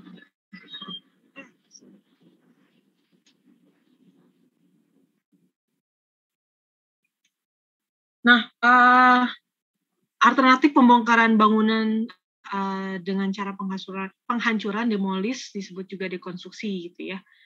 Nah, dekonstruksi ini prosesnya dilakukan secara sistematis dan selektif. Nah ini model-modelnya Indonesia gitu ya. Atau ya di luar negeri juga sama sih ya. Istilahnya ada kalau mereka punya dump yard gitu ya, yang mana ada barang-barang bongkaran ya, sisa bongkaran gitu Jadi sebelum membongkar secara besar-besaran gitu ya, itu dilucuti gitu ya. Ya barang-barang yang masih laku kalau dijual gitu. Nah, ITB juga melakukan ini. Jadi yang namanya proses membongkar itu nggak mengeluarkan uang besar karena komponen bangunan yang ada itu dijual gitu ya. Nanti paling nambah sedikit gitu untuk ongkos bongkar. Nah itu pintar banget tuh ya. Jadi kebetulan saya beberapa kali jadi appraisal untuk bangunan lama gitu ya, dievaluasi bangunan lama gitu ya. Saya identifikasi nih untuk alat-alat sanitarinya gitu ya, seperti ini yang sebelah kiri bawah nih ya, kloset. Ini walaupun tertanam ada tekniknya ya ngebongkar gitu ya, yang udah terekspos tinggal ngambil kloset duduk, kloset jongkok, wastafel, pipa-pipa, baja, railing baja, terus kalaupun keramik gitu ya, keramik kalau memang kualitasnya masih bagus, tegel gitu, itu juga bisa dievaluasi gitu ya. Kabel-kabel gitu ya. Nah ini ada pengepulnya gitu ya. Jadi sedikit dilucuti sedikit-sedikit gitu. Atau juga seperti kusen pintu jendela baik dari aluminium maupun dari kayu, besi juga bisa gitu ya, masih bisa dievaluasi gitu ya, harganya berapa. Dan, ini kalau kayu-kayu batangan seperti ini bisa dapatnya dari mana nih biasanya? Dari komponen bangunan apa nih? Dari elemen bangunan apa nih? Ada kayu-kayu bekas. Bu. Siapa? Ini siapa? Atap Bu mungkin. Dari rangka atapnya Bu. Dari atap ya. Nanti biasanya kalau bangunan lama, betul ya, bangunan lama atau konstruksi rumah yang kayu gitu ya, banyak nih di Jawa, di Bali gitu ya. Biasanya lebih banyak menggunakan material kayu gitu ya, kayu-kayunya masih bisa dimanfaatkan, apalagi kayu-kayunya jati gitu ya. Jadi belum tentunya dipilah mana yang kropos, mana yang enggak gitu ya. Semuanya bisa dievaluasi gitu ya. Nah ini dipretelin dulu gitu ya, tanpa mengganggu keutuhan struktural gitu ya. Jangan pada saat mereteli malah jadi hancur gitu ya, berbahaya gitu untuk para pekerjanya. Jadi ada tekniknya bertahap, dari mana dulu, apa dulu gitu ya. Nah, secara gampang mana dulu yang dilucuti, atap dulu atau interior dalamnya nih, kusen pintu jendela sanitari ini, kalau menurut kalian dari sekuensnya? Interior dulu Bu. Ya interior dulu ya, Rainer. Nah, Rainer bisa jadi ini kontraktor demolisi gitu ya. Mantap, Bu. Ya, nggak perlu effort yang besar, Rainer nyebutnya apa panggilannya? Iya, Bu, Rainer. Ya, nggak perlu tapi perlu hati-hati ya, karena tadi ada listrik, ada kabel listrik, kita harus matiin dulu, shutdown listrik, air dan sebagainya. Lumayan tuh untuk modal awal gitu ya. Tapi memang sekali lagi kalau yang namanya usaha, marketingnya ini yang challenging gitu ya. Nanti ngejualnya kemana? Terus berapa lama nih yang nunggu bisa dijual gitu ya? Yang nggak bisa dijual di Babe kan, gitu ya? Bu. Ya. Tapi mau nanya, kalau misalnya lagi demolisi gitu, biasanya yang paling worth it buat dilucuti apa, Bu? Yang paling worth it ya sanitari ya. Tergantung bangunannya, bangunan lama, bangunan baru. Biasanya sanitari yang harganya lebih mahal gitu ya. Dilihat dulu kualitas mana. Kalau kayu, misalkan pintu jendelanya pakai kayu jati gitu, wah itu mahal juga. Ada kacanya mahal. Gitu. Terus kalau banyak baja, railing gitu ya, itu bisa dijual lagi gitu. Yang paling gampang sih kena sanitari karena nyopotnya mudah gitu ya, tidak tertanam gitu. Kalau pintu zaman dulu tuh punya rel ini kayak teralis gitu ya, di jendela tuh ada dibesiin gitu ya, jeruji gitu ya, di teralis gitu, itu juga masih bisa dijual lagi tuh. Gitu, itu sih. Saya bukan pengepul sih. Ya, Oke, Bu. Saya valuasi ya, tapi biasanya sanitari ya yang lumayan gitu ya, bisa diselamatkan. Kalau kayu tergantung biasanya kalau kayunya jati, bangunan lama itu kayu jati. Tapi kalau bangunan sekarang biasanya kayu mahoni, meranti itu yang murah gitu ya. Jadi yang nggak dibongkarnya nggak hati-hati udah keburu rusak gitu ya. Nah, selain itu juga si pemilik rumah gitu ya, atau pemilik bangunan bisa melucuti sendiri sih gitu ya, tapi dengan tekniknya. Jangan sampai dia mau ngambil kayu tiang gitu ya, penyangga atap gitu ya, kanopi beranda. Ya harus dipretelin dulu atasnya lah, nggak bisa langsung ngambil kayunya yang bagus gitu ya, nanti ambruk gitu ya. Itu harus hati-hati. Gitu. Misalkan kita punya parkiran atap ya, kanopi untuk garasi gitu ya, itu bisa dijual lagi kan, kalau misalkan dari kayu ataupun dari lebih mahal harganya kalau dari besi gitu ya. Kalau dari baja ringan meleot sih sebenarnya ya, kurang bisa dijual lagi, agak susah gitu ya. Tapi yang kalau dari besi gitu ya, ataupun kayunya juga masih nggak keropos, itu masih ada harganya gitu ya. Nah, kayunya juga kemudian nanti kita lihat panjang pendek gitu ya, banyak harus kita bersihkan dulu dari paku dan sebagainya sebelum bisa dijual gitu. Nah, ataupun kalau di luar negeri ya di Damyat itu ya didaur ulang gitu ya. Nanti ada yang nerima misalkan untuk besi-besinya dijualnya ke mana itu, Gunung Baja Konstruksi gitu ya. Untuk dilebur lagi kemudian dibuat baja gitu ya, material baja. Jadi bajanya sendiri bukan dari biji baja bulir pelet yang asli masih murni, tapi dari scrap gitu ya. Nah itu kalau memang kalian bisa ngambil baja itu bermahal sih sebenarnya. Tapi kalau untuk eceran sanitari gitu ya,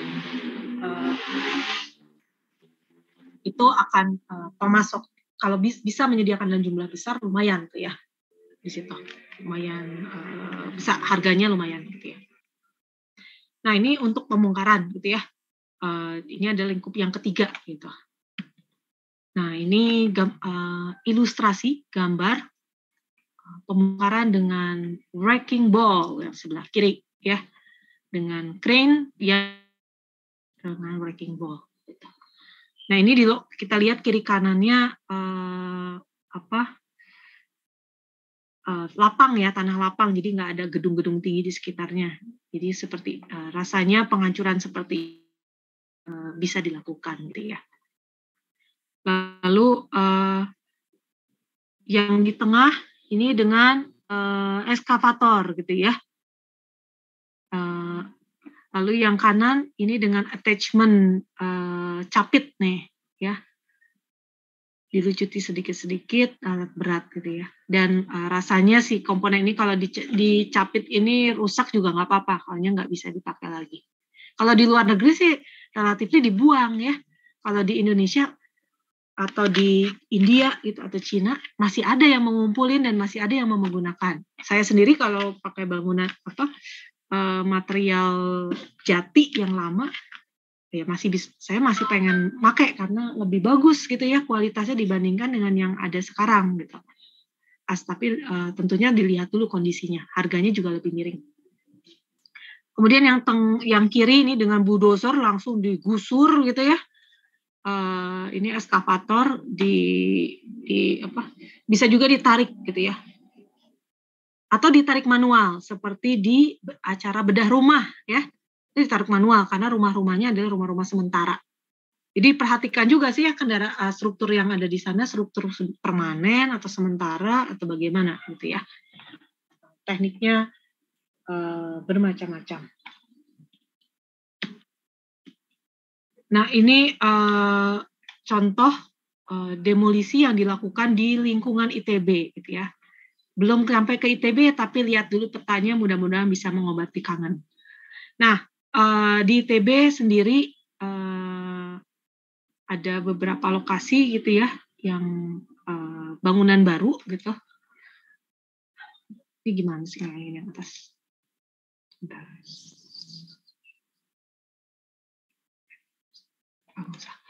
Ya, ini ada CRCS ya. Ini ada CRCS di sini. Ada CAS, ya yang ini CRCS ya. CRCS, kemudian CAS. Ini matematika, ini seni rupa. Bentar. Matematika, seni rupa. CRCS itu apa ya? Bentar. CRCS itu yang koperasi ya. Koperasi auditorium. Kalau CAS itu matematika kalau nggak salah ya. CADL yang seni rupa ya. Benar nggak? Iya Bu. Ya. CTA ini lagi udah dibongkar. Ini dari kantin Barat Laut nih. Ya. Bangunan tuh di mana-mana. Belakangnya apa ya? Nih. Saya jadi lupa. Belakangnya SBM ya, Magister. Kemudian ini CIB, sipil. Kemudian ada di depan ada apa? CADL. Belum jadi lah ya. Ada CIB juga di sini. Nah ini sipil kayaknya, bukan CIB ya. Atau mau dibangun nih. Ini ada CIB juga di sini. Ini lab hidro ya, McFlu dan hidro. Ini GKU lama. Benar nggak? Ya. Oke. Nah, ini ada bangunan-bangunan baru ya. Contoh yang baru saja yang sudah terbangun ya. Kalian tahu nggak CIB ini dulunya apa? Tanah di CIB inilah dulunya apa? Ada gedung kah? Atau ada hanya lahan kosong? Atau bagaimana? Kalian udah tahu nggak? Pas pembangunan CIB udah masuk belum? Belum Bu. Pas udah jadi Bu, masuknya. Oh masuknya udah jadi, 2019 ya kalian ya? Belum ke kampus juga ya? Udah sempat Bu pas TPB. Pas TPB ada proyek nggak di dalam? Udah kelar Bu CIB-nya. CIB udah kelar. Kalau yang lain ada yang masih berlangsung? CAS, CRCS, CADL? Yang di kimia Bu. Ya paling bongkar ini gedung kimia yang lama. Oh, gedung kimia lama. Coba di mana gedung kimia lama tuh? Coba tunjuk pakai kursor gitu.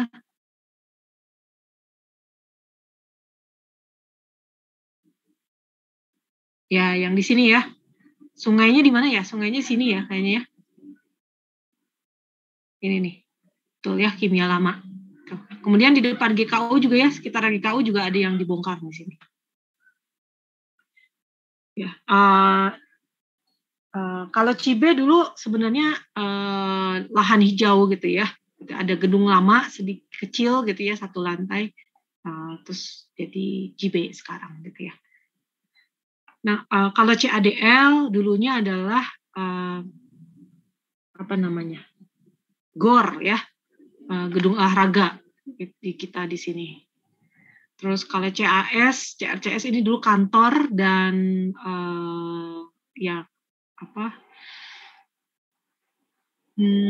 kantor dan ya ada bangunan UPT logistik, LAPI, Yayasan LAPI ITB gitu ya, di sini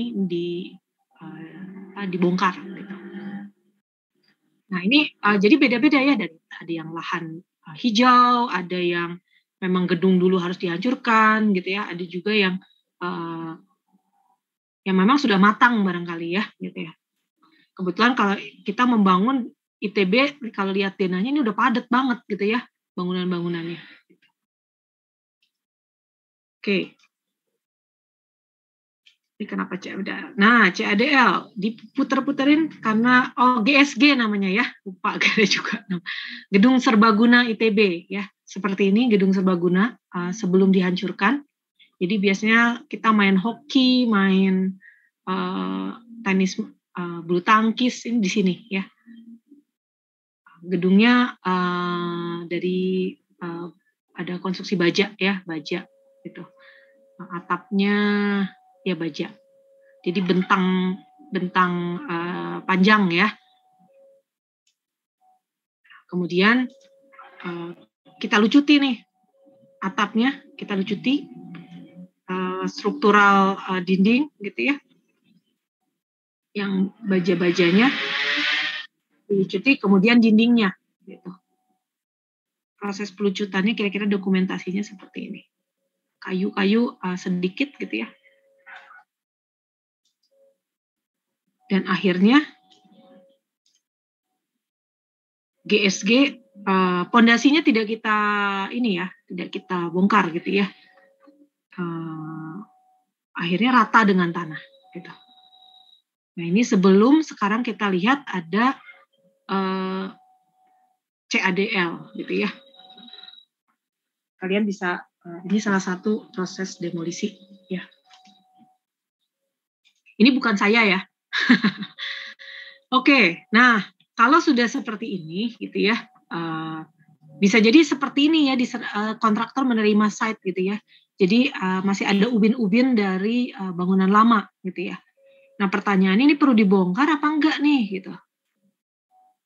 Ya kalau dibongkar ya berarti harus pada saat pembersihan lahan harus kita bersihkan gitu ya, apakah dengan bulldozer atau bagaimana gitu ya. Atau ada juga site yang ininya tanah gitu ya, yang ada pohon-pohon gitu. Nah ini kita masuk ke tahap selanjutnya, yaitu pembersihan lahan. Di pembersihan lahan ini kita membersihkan lahan dari berbagai objek halangan yang telah teridentifikasi tadi gitu ya, tapi belum dihilangkan dari proses demolisi. Untuk lahan yang cukup luas biasanya dilakukan dengan bantuan alat bulldozer atau eskavator. Nah, umumnya kegiatan pembersihan lahan ini sekaligus juga pengupasan lapisan tanah permukaan atau topsoil yang mengandung humus ataupun kotoran-kotoran plastik dan lain sebagainya. Jadi tidak terlalu dalam gitu ya. Paling hanya 5 cm gitu ya, 15 cm gitu ya. Kalau terlalu dalam ya mahal dong gitu ya. Jadi nanti harga satuannya juga ya untuk galian dangkal gitu ya, pengupasan lapisan tanah permukaan saja. Nah, ternyata harus butuh rantai. Rantainya juga bukan rantai yang kecil-kecil atau tali tambang yang kecil-kecil, tapi rantai yang besar kayak gini gitu ya, untuk bisa ditarik gitu. Atau kita mau kalau pada saat kita membongkarnya juga harus alat khusus gitu ya. Jadi misalkan pohon ya, pohonnya mau dicabut sampai akar-akarnya. Kalau tanamannya kecil sih nggak apa-apa ya, pakai tangan kita gali gitu ya, ini kita angkat gitu. Tapi kalau besar pohonnya, ya tentunya kita perlu alat khusus gitu ya. tidak merusak, kemudian kita pindahkan ke tempat lain. Nah, sesudah lahannya dibersihkan, barulah kita lakukan pengukuran lahan gitu ya, biasanya yang lebih detail. Kita di sini pasang patok gitu ya, luarannya. Kira-kira tujuannya kalau di sini di list, kita dapat memperoleh posisi yang akurat sebagai rujukan tapak bangunan, apalagi tadi masjid ataupun laptek gitu ya, di suatu bangunan yang sudah ada kawasan gitu, kompleks, itu arah dari bangunan ini penting gitu ya. Jangan sampai nanti terlalu panas gitu ya, kepanasan. Itu saya pernah ngebangun di bangunan gedung kampus, gedungnya memanjang, tapi memanjangnya itu ke arah utara selatan ya. Jadi manjangnya utara selatan, jadi si dindingnya di barat timur itu pasti kena matahari ya, pagi dan sore gitu. Padahal itu mau jadi ruang kelas, kemudian dindingnya kaca, otomatis tuh panas banget tuh kuliah di situ. Harus pakai bantuan AC, jadi nggak jadi lagi nih konsep green building gitu ya, gara-gara posisi bangunan gitu ya. Nah ternyata sih memang ada kesalahan pada saat penempatan X titik pengukuran SYZ-nya. Jadi sebenarnya nggak terlalu barat timur tegak lurus gitu ya. Agak lebih nyerong gitu ya, sehingga tidak terlalu panas gitu. Tapi kenyataannya yang dibangun ya ada kesalahan pengukuran gitu ya. Nah itu. Kemudian yang kedua, memperoleh rujukan dimensi, geometri, dan elevasi. Misalkan ada basementnya kedalaman 8 meter gitu ya dari permukaan. Nah, harus dilihat dari STA itu memang 8 meter seperti apa gitu ya. Apa memang galinya 8 meter atau galinya ya bentuk 5 meter karena memang sudah digali elevasinya gitu ya. Nah, informasi yang kita dapat kedalaman atau elevasi gitu ya. Elevasi itu misalkan 250 gitu ya, 0 plus 2, misalkan 150 plus 25 gitu ya. Nah ini 150 plus 150 aja gitu kan, jadi kita dapat ukuran gitu ya. Nah itu kita mengambil titik benchmark gitu ya yang ada di lokasi gitu, XYZ. Benchmark ini biasa benchmark PU gitu ya, yang warna kuning-kuning tuh ada baja gitu di situ, itu ada informasi titik SYZ. Nah biasanya kita benchmarknya ngambil situ dari teodolit, kemudian kita bidik ke lokasi proyek, kita buat benchmark sementara. Nah, pengukuran dan penetapan patok di lapangan atau staking out dilakukan dengan bentuk kegiatan site geodetic surveying atau land surveying. Nah, jadi si teodolit ini standby gitu ya, sepanjang proyek sebenarnya. Terutama kalau bikin jembatan tuh ya, dari dua sisi, supaya harusnya ketemu kan, ya teodolitnya standby terus. Untuk daerah yang sangat luas, kita bisa pakai GPS gitu ya, kalau bikin jalan gitu, ingin percepatan, kan pasti ada titik awal, titik akhir gitu ya. Atau bikin terowongan, titik awal, titik akhir. Nah itu harus, kalau mau bawa percepatan bangun dari dua sisi, tentunya harus ketemu di tengah gitu ya. Nah ini dengan bantuan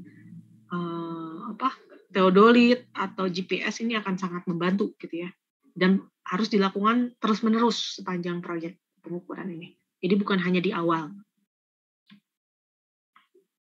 Ini ilustrasi digital surveying with GPS gitu ya.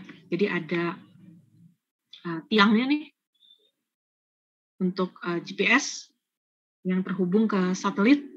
Nah sekarang itu biasanya kalau kita pakai drone gitu ya, ada tiang GPS-nya. Nah drone yang dimiliki oleh MRK nih bisa punya kemampuan untuk terkoneksi dengan satelit gitu ya. Nah, nanti hasilnya bisa pemetaan seperti ini. Bisa untuk rumah gitu ya, denah, kafling, ini untuk rumah, ini untuk jalan gitu ya, dan sebagainya. untuk area yang luas sangat membantu, jadi lebih cepat daripada orang harus menelusuri sedikit demi sedikit. Kalau lokasi tidak begitu luas, kita bisa taking out seperti ini dengan menggunakan kayu gitu ya. Satu titik saja ada benchmark, satu titik saja kita pegang gitu, satu atau dua titik kita pegang gitu ya. Kemudian kita tempatkan di sini pipa-pipa paralonnya ataupun pipa besi gitu ya. Kita bantu untuk menjaga elevasinya dengan ini battering gitu ya, papan kayu ini. Kemudian ini ada dihubungkan dengan tali ya. Jadi water pass ini penting gitu ya. Nah, untuk konstruksi drainase ini penting nih gitu ya. Kenapa? Kalau kita salah menempatkan pipa, airnya tidak akan mengalir gitu ya. Nah itu masalah. Jadi penting banget elevasi itu gitu ya. Kalau airnya nggak ngalir ya ngapain nih? Jadi airnya akan menggenang gitu ya, dan akan akhirnya membanjiri gitu. Ini harus dari hulu ke hilirnya itu jelas gitu ya, mana yang elevasi lebih tinggi, mana yang elevasi lebih rendah, dan kita harapannya air mengalir dari mana ke mana dengan kecepatan berapa. Gitu. Kalau ternyata kecepatan terlalu tinggi, ini bisa retak nanti pipanya atau buis betonnya, ya.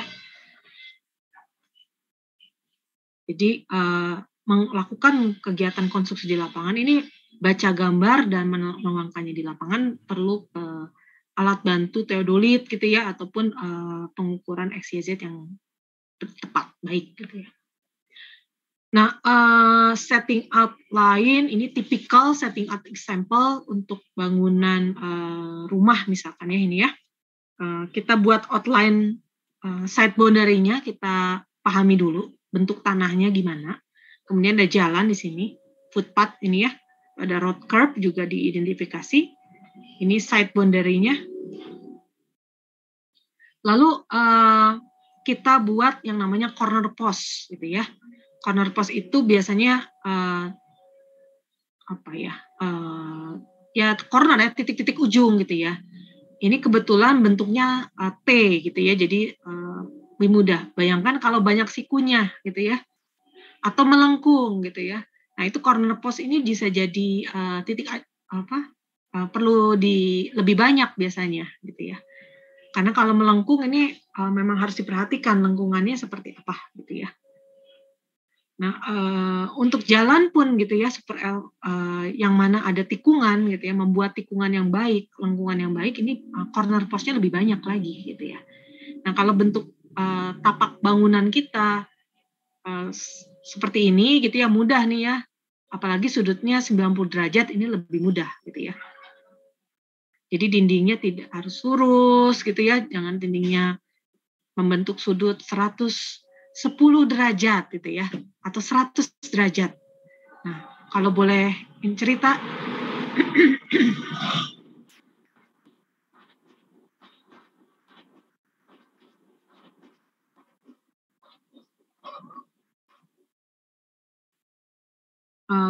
saya menemukan gitu ya suatu bangunan rusun yang dindingnya tidak membentuk 90 derajat gitu ya.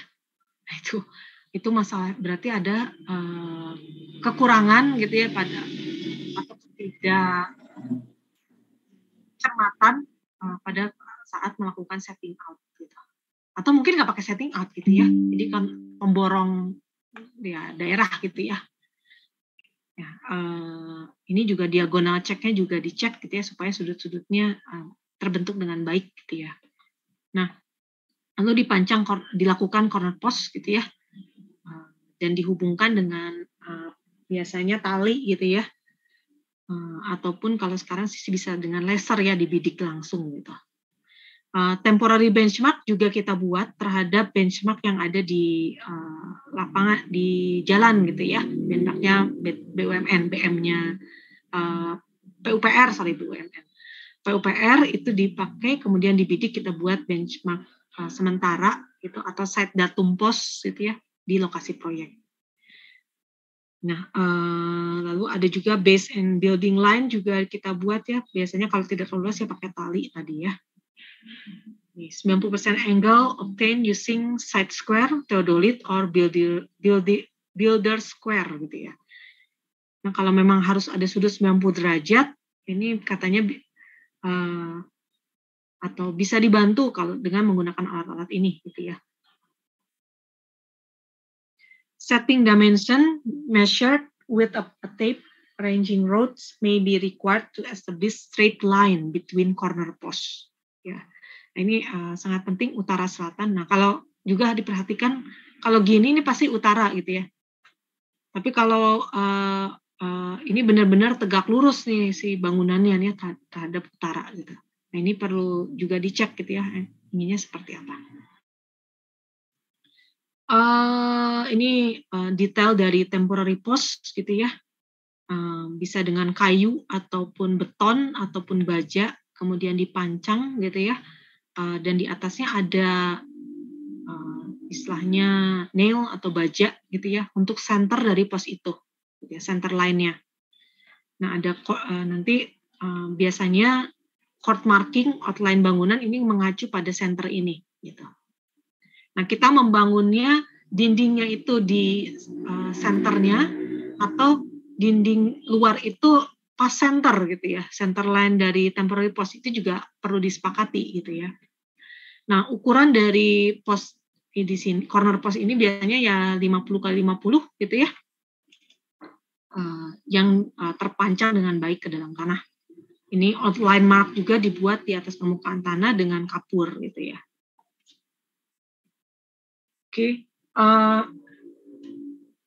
Ini juga kita bisa juga konstruk boplank gitu ya, dipasang di kalau memang areanya cukup luas kita bisa pasang agak jauh gitu ya, sehingga tidak mempengaruhi site gitu ya, tapak bangunannya.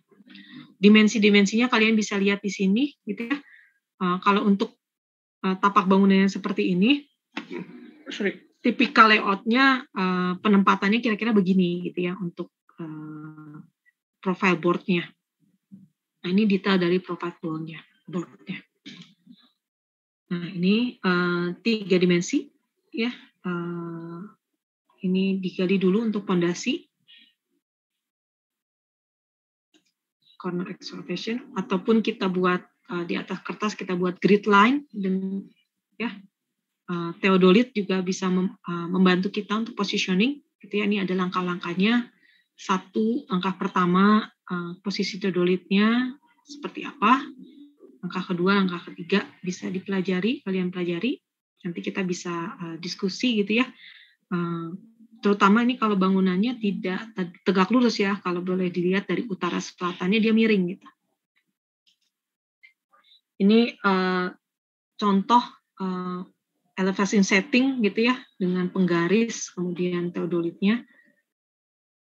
Ini kalau datar mudah gitu ya, ground level-nya datar gitu ya.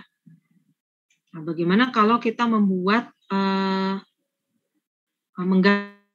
menggalinya datar, masih oke juga. Kita bisa pakai profile board atau boplank gitu ya. Nah, bagaimana kalau begini miring gitu ya, ada rem gitu. Di atas kertas 2 dimensi ya tampaknya begini. Ya, nanti bisa mana informasi elevasi. Bentar, ini dimensi panjang lebar. Nggak ada ya. Nah, biasanya di sini ada, di sini elevasi berapa gitu ya. Ini pave area juga elevasi berapa. Nah, kamar mandi, contoh kalau satu kamar gitu ya, antara kamar mandi dengan kamarnya itu harus beda elevasi supaya air dari kamar mandi nggak keluar gitu ya. Nah itu informasinya penting banget. Lalu dari ini set awal begini, ini kita tahu berapa jarak, kemudian kita planning rancangan lokasi gitu ya. Ada penempatan toiletnya di mana, kantor gitu ya, mes gitu ya, tower crane. Ini drying dan sebagainya, gitu ya, parkir, storage, fabrikasi, pintu masuk, gitu ya. Ini contoh untuk akses transportasi di ITB pada saat kita melakukan pembangunan Cibe. Ya, ada penutupan jalan, kemudian ada juga lihat sini nih akses proyek Cibe di sini, kemudian ini akses pengguna jalan ITB. Nah, jadi ini ditutup nih ya untuk jalan untuk ITB gitu ya, mahasiswa, dosen atau pentendik ini nggak boleh lewat sini. Jadi ini khusus proyek, nanti keluarnya di depan matematika. Ya, dan ini site plan dan logistik design untuk pada saat kita mengkonstruk BSC, ITB membangun BSCA, ya, membangun Cibe juga atau BSC nih? Cibe ya. Ini BSC udah jadi bangunannya, kemudian penempatan bangunan tower crane, barak, area kerja, gudang ME, direksi kit, area parkir, pos keamanan. Ini dipagerin nih, jadi orang nggak bisa masuk gitu ya. Crane taruh di tower, digunakan tower crane dengan radius seperti ini ya. Akses keluar masuknya ternyata ada satu di sana di matematika, dan untuk lokasi proyek di sini akses keluar masuknya di sini untuk proyeknya. Untuk keluar proyeknya juga ada yang sebelah sini depan sipil ya. Sipil. Oke. Nah, baik. Kalian saya akan beri tugas gitu ya. Silakan koordinasi 1 jam ini gitu ya. Buat kelompok terdiri dari 5 orang. Ini hari ini kalau ada 34 orang yang hadir di catatan saya. Saya print screen dulu ya.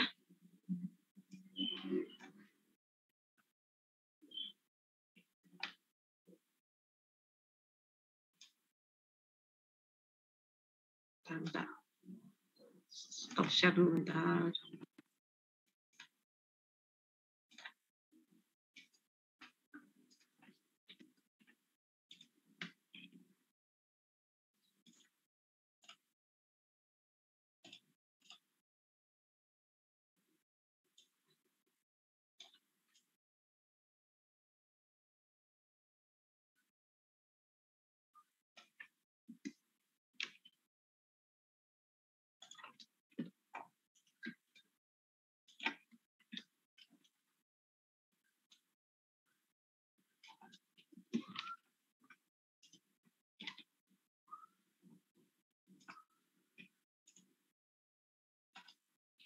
Oke,